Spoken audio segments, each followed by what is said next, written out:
Hook. Hampir separuh dari seluruh coklat di dunia bermula dari tanah merah di satu negara tertentu.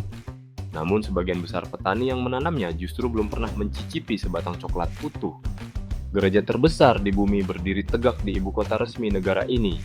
Ini adalah sebuah kota terencana yang sangat sepi, sehingga tidak pernah benar-benar berfungsi sebagai pusat pemerintahan. Kota terbesarnya beroperasi dengan aliran listrik sepanjang waktu. Jalan tolnya sangat megah dan akan terlihat pantas berada di negara Eropa manapun. Padahal letaknya di belahan dunia yang sering digambarkan penuh kemiskinan dan perang. Tim nasional sepak bolanya, yang dinamai dari gajah yang menjadi inspirasi nama tempat ini, baru saja melangkah ke babak sistem gugur Piala Dunia untuk pertama kalinya dalam sejarah mereka. Ini adalah Pantai Gading, sebuah negara di Afrika Barat yang dibangun hampir sepenuhnya dari berbagai hal yang bertolak belakang. Dan kita baru saja mulai menghitungnya. Pada bab berikutnya, kita akan menjelajahi berbagai kota dan desanya, masyarakat dan makanannya, serta tradisi dan budaya yang hampir tidak pernah dibicarakan oleh orang di luar benua Afrika. Sebab keanehan yang paling menarik di sini tidak tersembunyi di balik angka statistik. Hal tersebut menunggu kita di sebuah kota yang oleh masyarakat benua ini sering dijuluki sebagai Paris kecil mereka. Bayangkan pemandangan deretan gedung pencakar langit kaca yang menjulang di atas laguna saat senja. Jalan raya ekspres membentang melengkung menghubungkan berbagai distrik. Ada sebuah kawasan bisnis bernama Plateau, yang menurut penduduk setempat sungguh terasa seperti sepotong benua Eropa yang dipindahkan ke Teluk Guinea. Inilah Abidjan, jantung pergerakan ekonomi dari sebuah negara dengan populasi sekitar 32 juta jiwa. Lampu penerangan di sini selalu menyala terang. Jaringan listriknya adalah salah satu yang paling stabil di kawasan tersebut. Sangat bisa diandalkan hingga negara ini mampu menjual kelebihan daya kepada banyak negara tetangganya. Pertumbuhan ekonomi negara ini mencapai sekitar 6,2% pada tahun 2025. Dengan perkiraan inflasi turun kembali ke angka 1%. Pertumbuhan tersebut menarik banyak perputaran uang. Dan hal itu terlihat jelas pada biaya hidupnya. Abidjan merupakan salah satu kota paling mahal di kawasan Afrika Barat. Biasanya hanya kalah dari Lagos dan Dakar. Sebuah apartemen satu kamar tidur di pusat kota disewakan dengan harga sekitar $785 setiap bulannya. Sementara apartemen 3 kamar tidur harganya mendekati $1.814 berdasarkan data biaya hidup tahun 2025. Di kawasan perbukitan eksklusif Cocody, yang sering dijuluki Beverly Hills, milik Abidjan, pemain sepak bola Didier Drogba memiliki sebuah rumah mewah. Tempat itu hanya berjarak beberapa menit berkendara dari daerah pemukiman biasa, di mana biaya sewa sebesar itu dianggap sebagai kekayaan yang sangat besar. Inilah tawaran kesepakatan dari Abidjan.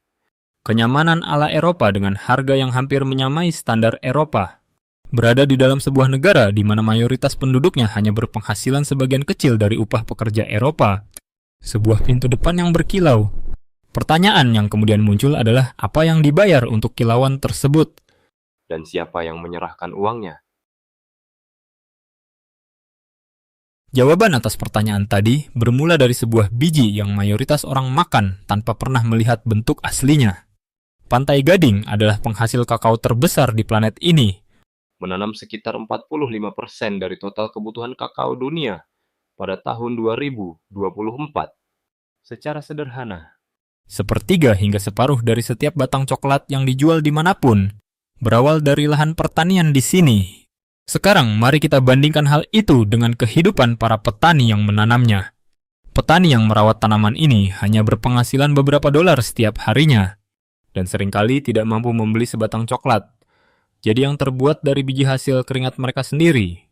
Mengapa negara yang menumbuhkan coklat tetap miskin, sementara masyarakat dunia makan dengan enak? Karena negara ini sebagian besar hanya menjual biji mentah dan membiarkan nilai tambah produk dibuat di tempat lain. Mengubah biji kakao menjadi coklat membutuhkan mesin pengolah. Dan bahkan mesin penggiling sederhana harganya bisa mencapai $26.000. Sebuah dinding penghalang yang tidak bisa dipanjat oleh sebagian besar komunitas petani. Ada kenyataan yang lebih keras di sini. Dan hal ini pantas disampaikan dengan kalimat lugas. Para peneliti dari Universitas Chicago melakukan survei pada tahun 2018 dan 2019. Mereka memperkirakan ada sekitar 790.000 anak yang bekerja di sektor kakao di Pantai Gading. Dan sekitar 1,566 juta anak jika digabungkan dengan Ghana. Sebagian besar berada dalam tugas yang digolongkan berbahaya. Sekitar 6 juta orang di negara ini bergantung pada kakao untuk hidup. Dan tanaman ini menyumbang sekitar 15 hingga 20% dari seluruh perekonomian. Jadi ini bukanlah cerita sampingan. Ini adalah lantai dasar tempat Menara Kaca Abidjan berdiri tegak. Namun konflik paling tidak terduga di negara ini sama sekali bukan tentang uang. Ini adalah perang sunyi mengenai definisi pasti dari sebuah kecantikan. Di Pantai Gading terdapat sebuah kata dalam bahasa Baule, yakni Aulaba, yang artinya mendekati ratu kecantikan. Standar ideal Aulaba adalah perempuan dengan bentuk tubuh penuh dan lekuk tubuh yang dalam. Ini adalah sebuah siluet yang digambarkan dengan penuh kasih sayang oleh penduduk setempat sebagai bentuk gitar.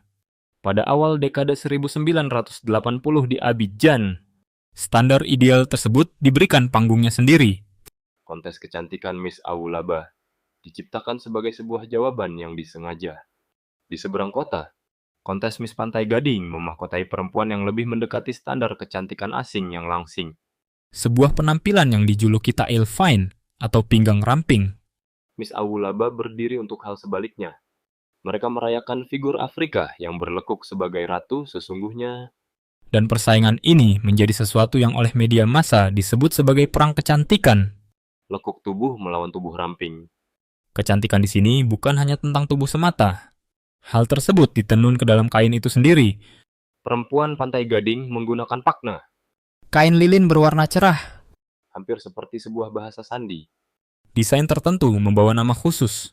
Seorang perempuan bisa memilih satu desain untuk menyiarkan perasaan, Kabar burung. atau bahkan pandangan politik tanpa mengucapkan sepatah kata pun. Ini adalah sesuatu yang telah didokumentasikan langsung oleh para akademisi. Modus membaca seseorang. Sebagiannya, dengan membaca apa yang mereka pilih untuk membalut tubuh mereka. Kain tersebut juga mengikuti Anda ke dalam pernikahan. Sebuah persatuan tradisional di sini dapat dimulai dengan kokoko. Momen ketika keluarga pengantin pria tiba untuk memperkenalkan diri dan pada dasarnya mengetuk pintu. Mahar yang menyusul terdiri dari kumpulan minuman, Hewan ternak. Makanan. dan kain tenun halus. Semua ini tidak diperlakukan sebagai harga untuk seseorang. Hal ini diperlakukan sebagai sesuatu yang meresmikan pernikahan. Bukti publik bahwa dua keluarga telah sepakat untuk diikat bersama. Lekuk Aulaba atau standar ideal barat yang langsing. Manakah yang harus dipertahankan dunia sebagai bentuk keindahan? Dan mengapa kita semua begitu yakin dengan jawaban kita? Beritahu saya di kolom komentar, karena ide kecantikan yang sama akan segera muncul lagi. Kali ini tersembunyi di balik topeng kayu berukir yang seharusnya tidak bisa bergerak seperti itu. Di desa tempat tinggal masyarakat Guro, Di wilayah tengah sekitar Buafle dan Zuenaula, ada sebuah tarian yang disebut Zauli. pertama kali Anda menontonnya? Mata Anda menolak mempercayai mata Anda sendiri.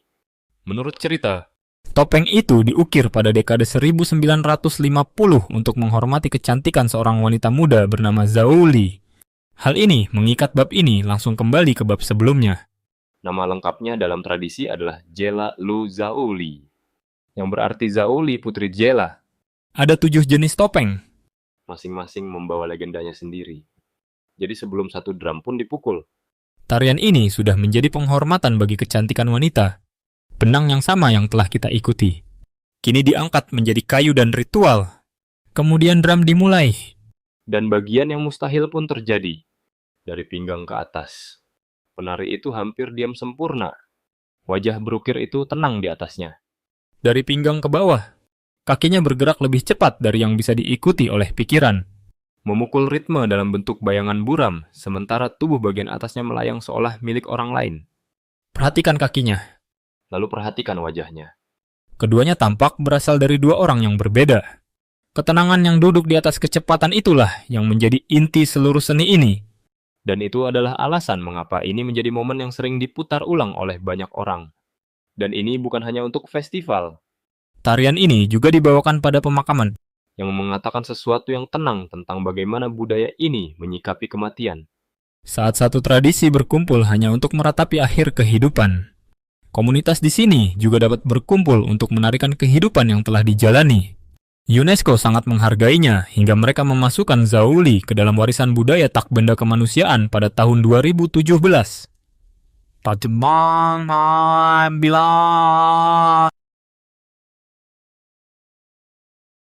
Setelah semua itu, Biarkan negara ini memberi Anda makan untuk sementara waktu. Hidangan yang tidak bisa Anda hindari di sini adalah atieke, semolina ringan dan halus yang terbuat dari singkong fermentasi, dimakan pada pagi siang, dan malam hari. pasangkan dengan aloko, Pisang raja yang digoreng hingga tepinya menjadi manis dan gelap. dan Anda mendapatkan makanan yang menyatukan negara ini. Pada akhir 2024, Atieke ditambahkan ke daftar warisan budaya tak benda UNESCO. Sebuah hal yang diam-diam indah. makanan nyaman sehari-hari sebuah bangsa yang diakui sebagai sesuatu yang harus diketahui seluruh dunia. Di sekitar basis itu, meja makan menjadi penuh. Ikan dan ayam panggang dari tempat makan terbuka yang disebut masyarakat sebagai makuis, di mana makanan enak harganya sangat murah, Rebusan kaya rasa seperti saus grain yang ditekan dari kacang palem. atau saus kacang tanah pekat di atas nasi, dan diedarkan dari tangan ke tangan sepanjang hari. Kacang kola yang pahit dan tajam. Dikunyah layaknya sebagian besar dunia meraih secangkir kopi. Anda juga akan merasakan tempat lain sama sekali dalam makanan ini. Abidjan memiliki komunitas Lebanon yang sudah lama menetap. Cukup besar sehingga banyak orang terkadang menyebut kawasan mereka sebagai Beirut kecil. Anda dapat merasakannya pada roti baguette dan shawarma di sudut jalan yang sibuk. Sebuah pengingat kecil bahwa pantai ini selalu menjadi titik pertemuan. Namun ada satu pertemuan di sini di mana tubuh itu sendiri Bukan rempah-rempah. menjadi persembahan. Dan ini tidak seperti apapun di atas meja.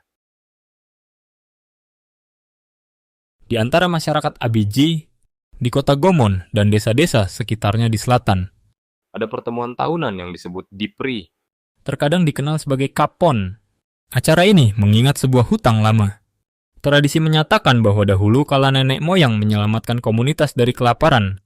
Dan festival ini sebagian adalah ucapan terima kasih lintas generasi kepada orang yang menjaga semua orang tetap hidup.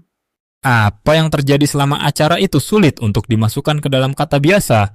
Saat ritual mencapai puncaknya, peserta tertentu jatuh ke dalam kesurupan yang dalam. Dan komunitas percaya bahwa mereka telah dimasuki oleh seke, jiwa gaib yang baik hati. Dalam keadaan itu, mereka dikatakan menunjukkan kekuatan yang bukan milik mereka sendiri. Melukai tubuh mereka sendiri, dan kemudian ditutup kembali dengan tapal telur mentah dan tumbuhan. Berjalan pergi tanpa luka parah yang Anda perkirakan. Saya tidak akan memberitahu Anda bagaimana cara kerjanya secara sains. Karena jawaban jujurnya adalah bahwa orang yang memegang kepercayaan ini mengalaminya sebagai sesuatu yang nyata.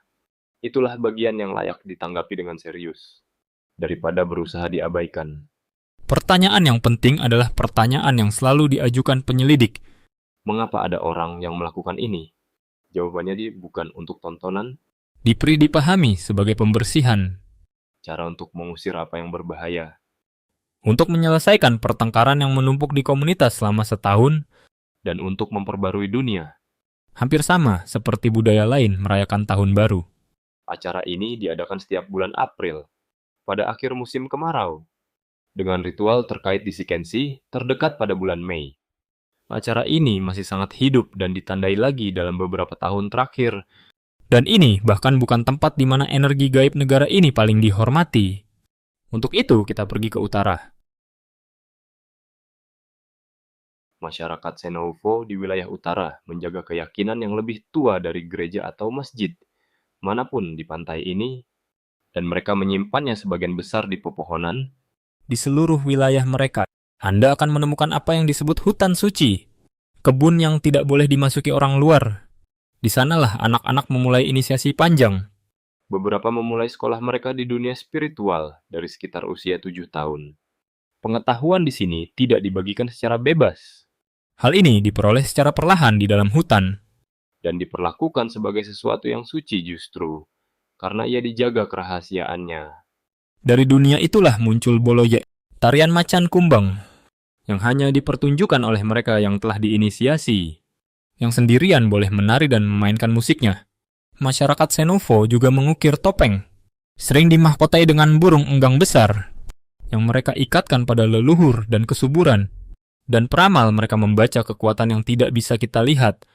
Bagi pengunjung, hal ini bisa terasa menakutkan. Semacam keanehan yang tenang dan waspada. Sangat berbeda dari panasnya acara Dipri. Ini juga merupakan jendela ke bagaimana seluruh negara ini memegang keyakinannya sekaligus. Wilayah utara condong ke Islam, wilayah selatan condong ke Kristen, dan terjalin melalui keduanya adalah kepercayaan pribumi yang lebih tua yang tidak pernah hilang. 3 cara memahami yang tak terlihat. Hidup di dalam satu batas wilayah, sebagian besar tanpa saling menghancurkan. Di dekatnya, masyarakat Dioula di sekitar Odiene menambahkan adat istiadat mereka sendiri, di mana seorang pria dapat mengambil hingga 4 istri dan seluruh komunitas membentuk tembikar bersama. Dan disinilah kontras yang tidak bisa berhenti diproduksi oleh negara ini. Keyakinan kuno di hutan suci itu berdiri tepat di samping struktur peradaban paling modern di seluruh benua ini. Di ibu kota resmi negara ini, yaitu Yamoussoukro, berdiri sebuah kubah dari batu pucat dan kaca patri yang menjulang setinggi 158 meter ke langit Afrika Barat. Hal ini membuat Basilika Bunda Kedamaian menjadi lebih tinggi daripada Basilika Santo Petrus di Roma. Buku rekor dunia Guinness menobatkannya sebagai gereja terbesar di dunia, berdasarkan luas total yang mencapai sekitar 30.000 meter persegi. Rekor tersebut layak mendapat catatan tambahan yang jujur dan pasti akan diperiksa oleh masyarakat. Luas tersebut ternyata mencakup kediaman pastor dan sebuah villa pelengkap, bukan hanya ruang ibadah utama saja. Bagian dalam Santo Petrus sebenarnya jauh lebih luas dan dapat menampung lebih banyak orang, yaitu hampir 60.000 jemaat berbanding sekitar 18.000 jemaat di Basilika ini. Sekarang perhatikan lokasi berdirinya bangunan ini, karena disitulah letak keajaiban sebenarnya. Yamoussoukro diresmikan menjadi ibu kota politik pada tahun 1983, tetapi kantor kepresidenan dan parlemen serta semua kedutaan asing tetap bertahan di Abidjan. Kota ini adalah ibu kota yang tidak pernah benar-benar berfungsi sebagai pusat pemerintahan dan menjadi kota terencana yang dibiarkan setengah kosong. Di tengah-tengah kota itulah berdiri gereja terbesar di bumi yang seringkali terasa sangat sunyi. Basilika ini dibangun oleh presiden pertama negara tersebut, yaitu Félix Houphouët-Boigny, di dekat desa asalnya dan diberkati oleh Paus Yohanes Paulus II pada tanggal 10 September 1990. Biaya pembangunannya terus diperdebatkan sejak saat itu dengan perkiraan antara 150 hingga 600 juta dolar. Banyak pengkritik mempertanyakan mengapa dana sebesar itu dihabiskan untuk membangun monumen batu daripada digunakan untuk mengentaskan masyarakat dari jurang kemiskinan. Bangunan ini memiliki tempat duduk untuk sekitar 7.000 orang dan mampu menampung total 18.000 orang. Namun pada sebagian besar hari tempat ini hampir tidak dikunjungi siapapun. Tepat di samping gereja raksasa yang sunyi, itu hidup roh. Roh penjaga yang memiliki gigi tajam. Berjalan kaki singkat dari istana kepresidenan di Yamoussoukro, terdapat sebuah danau yang oleh penduduk setempat disebut Lac aux Caïmans, dan di dalamnya hidup sekitar 300 ekor buaya. Menurut cerita yang beredar, buaya pertama datang sebagai hadiah dari Modibo, Keita presiden pertama negara Mali yang baru merdeka pada sekitar tahun 1961. Presiden Houphouët-Boigny menanggapi keberadaan mereka dengan sangat serius, sehingga ia dikabarkan memberikan pangkat militer kepada buaya-buaya terbesar seperti komandan atau kapten. Setiap malam, seorang penjaga memberi mereka makan dengan melemparkan ayam ke dalam rahang yang terbuka menunggu sebagai sebuah rutinitas yang menyerupai ritual sakral. Orang-orang pun datang untuk melihat hewan-hewan tersebut sebagai pelindung negara itu sendiri. Mengapa menyerahkan peran penjaga negara kepada seekor buaya? Jawabannya adalah karena kekuasaan di tempat ini sudah sejak lama dikaitkan dengan mitos sang pendiri negara. Seekor hewan yang ditempatkan oleh orang yang membangun bangsa ini dan mampu bertahan dari segala rintangan berubah menjadi simbol hidup bahwa negara ini juga akan terus bertahan. Namun seorang penjaga tetaplah makhluk liar yang berbahaya.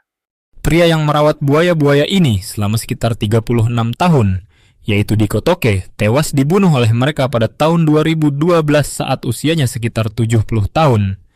Ia ditarik ke dalam air oleh buaya yang diberi nama Kapten setelah melangkah terlalu dekat untuk mengambil foto mereka.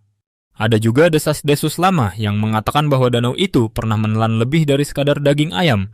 Namun hal itu tetap menjadi sekadar rumor belaka tanpa catatan bukti resmi. Fakta mana dari semua ini yang paling tidak Anda duga menjadi kenyataan? Tuliskan hasil kiwasin Anda di bawah.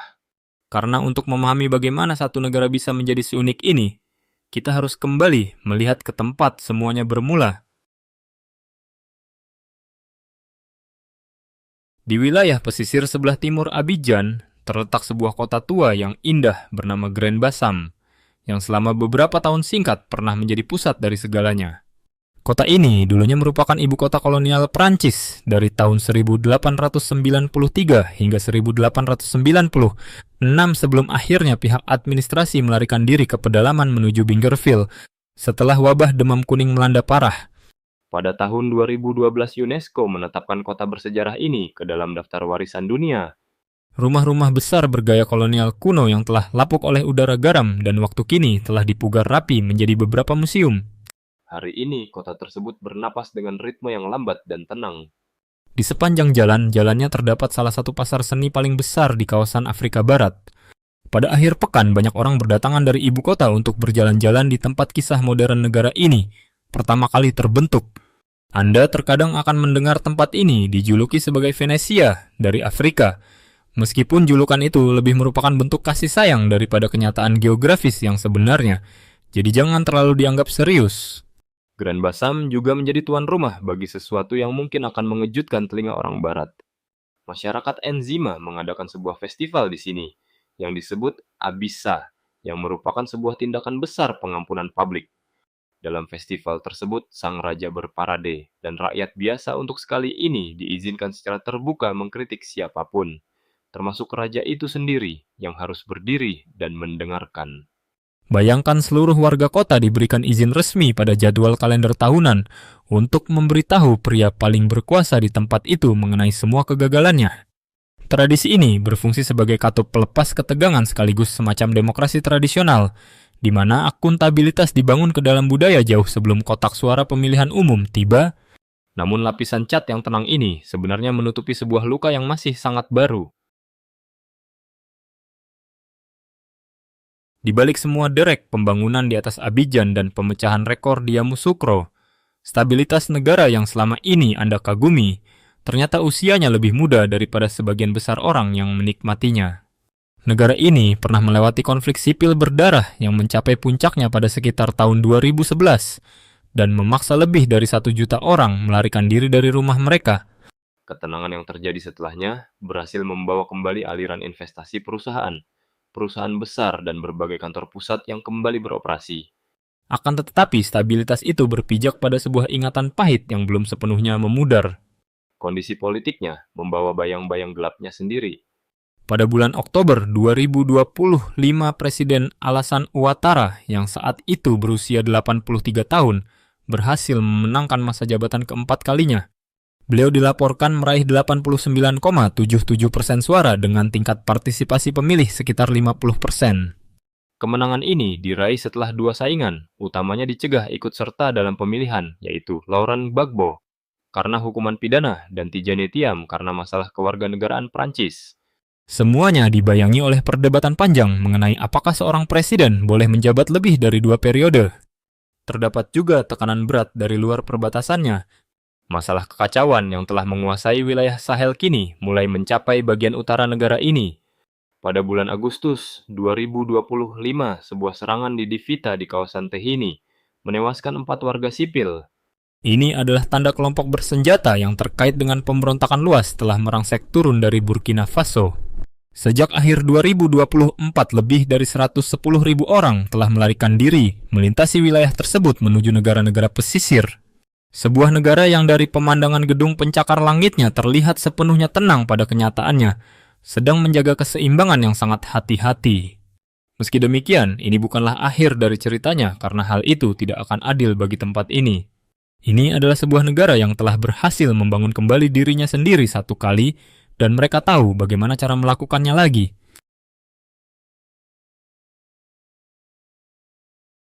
Di wilayah barat daya berdirilah Taman Nasional Tai, yang merupakan hamparan luas terakhir dari hutan hujan primer yang tersisa di Afrika Barat. Hutan ini telah diakui oleh UNESCO pada tahun 1982 dan mencakup area seluas kira-kira 3.300 km persegi. Jika Anda berjalan memasukinya, Anda seolah melangkah ke dalam sesuatu yang sangat mirip dengan hutan purba asli yang dulunya membentang di sepanjang pantai ini, dan kini bertahan utuh hampir hanya di tempat ini saja. Di dalam hutan tersebut, tersimpan salah satu penemuan yang diam-diam sangat menakjubkan mengenai kerabat biologi terdekat manusia. Simpanse liar di hutan Tai memecahkan kacang keras menggunakan batu sebagai palu dan landasan. Ketika para arkeolog menggali tepat di bawah salah satu situs ini, mereka menemukan bahwa simpanse telah melakukan aktivitas ini di tempat yang persis, sama selama sekitar 4.300 tahun. Temuan ini diterbitkan dalam sebuah studi ilmiah yang ditinjau oleh sejawat pada tahun 2007 dan menjadi bukti tertua penggunaan alat oleh makhluk apapun selain manusia yang merupakan zaman batu yang bukan milik spesies kita. Namun Taman Nasional ini juga membawa bayangan kesedihannya sendiri, yaitu bayangan sama yang menjahit seluruh cerita negara ini. Gajah hutan yang memberi bangsa ini separuh dari identitas utamanya secara perlahan mulai menghilang dari wilayah tersebut.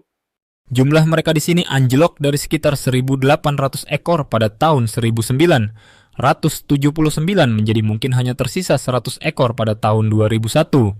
Hewan yang tercetak pada nama resmi negara tersebut dan hewan yang menjadi nama tim kebanggaannya justru sedang merosot hilang dari hutannya sendiri.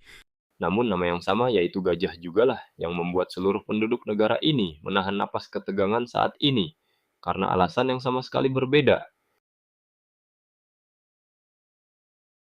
Tim sepak bola nasional negara ini dinamai Les Elephants atau pasukan gajah dan penamaan itu bukanlah sebuah kebetulan. Gajah atau gading dan nama negara itu sendiri semuanya saling berkaitan. Namun kini gajah bukanlah sesuatu yang dibawa pergi untuk dieksploitasi, melainkan sesuatu yang disandang dengan penuh kebanggaan. 2 tahun lalu, kebanggaan itu hampir tidak tertahankan. Menjadi tuan rumah Piala Afrika pada awal tahun 2000, 24 tim ini mengawali turnamen dengan sangat buruk, sehingga para penggemar menjuluki mereka Gajah Zombie. Mereka dikalahkan 4-0 oleh Guinea Khatulistiwa di babak penyisihan grup yang menyebabkan pelatih mereka dipecat di pertengahan turnamen. Kemudian tim yang dianggap mati ini kembali bangkit berjalan. Mereka berjuang keras melewati babak sistem gugur dan mengalahkan Nigeria dengan skor 2-1 pada pertandingan final di kandang sendiri pada bulan Februari 2024. Mereka menjadi negara tuan rumah pertama yang memenangkan gelar tersebut sejak Mesir melakukannya pada tahun 2006. Dan ini sekaligus menjadi mahkota Afrika ketiga bagi negara ini setelah tahun 1992 dan 2015. Kini mereka berada di panggung pertandingan sepak bola terbesar.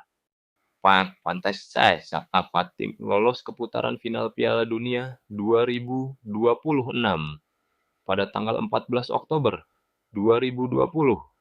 5 yang menjadi penampilan keempat mereka dan yang pertama kalinya sejak 2014. Mereka sukses mengalahkan Ekuador 1-0, lalu kalah tipis dari Jerman 2-1 dan kemudian menaklukkan Curaçao 2-0 pada tanggal 25 Juni 2026. Dalam pertandingan itu, PP berhasil mencetak 2 gol sehingga tim tersebut finish di posisi kedua grup dan sukses mencapai babak 32 besar untuk pertama kalinya sepanjang sejarah bangsa tersebut. Saat cerita ini disampaikan, mereka masih menunggu untuk mengetahui siapa lawan berikutnya. Dan akan sangat tidak adil untuk berpura-pura bahwa ada orang yang tahu persis bagaimana kisah ini akan berakhir. Gajah yang dahulu sangat dihargai dunia, karena gadingnya kini maju, menyerbu mencetak sejarah menggunakan namanya sendiri. Dari menara-menara kaca yang berkilau di Abidjan hingga hutan-hutan suci kuno di wilayah utara Pantai Gading, adalah sebuah bangsa yang menantang definisi tunggal, karena mereka terus-menerus menyeimbangkan segala kontradiksinya dengan ketahanan dan keindahan yang luar biasa. Jika Anda menikmati perjalanan mendalam melintasi jantung Afrika Barat ini, dan ingin melihat lebih banyak pembahasan ke dalam berbagai cerita dan budaya yang mendefinisikan dunia kita, silakan sukai video ini dan bagikan kepada seseorang yang senang menemukan hal-hal yang tidak terduga. Jika Anda belum melakukannya, Pastikan untuk berlangganan saluran ini dan nyalakan notifikasi agar Anda tidak melewatkan petualangan kami berikutnya. Terima kasih telah menonton. Terima kasih sudah menonton. Kalau video ini lucu atau bermanfaat, jangan lupa like, subscribe, dan nyalakan loncengnya agar tidak ketinggalan video baru. Sampai jumpa di video berikutnya.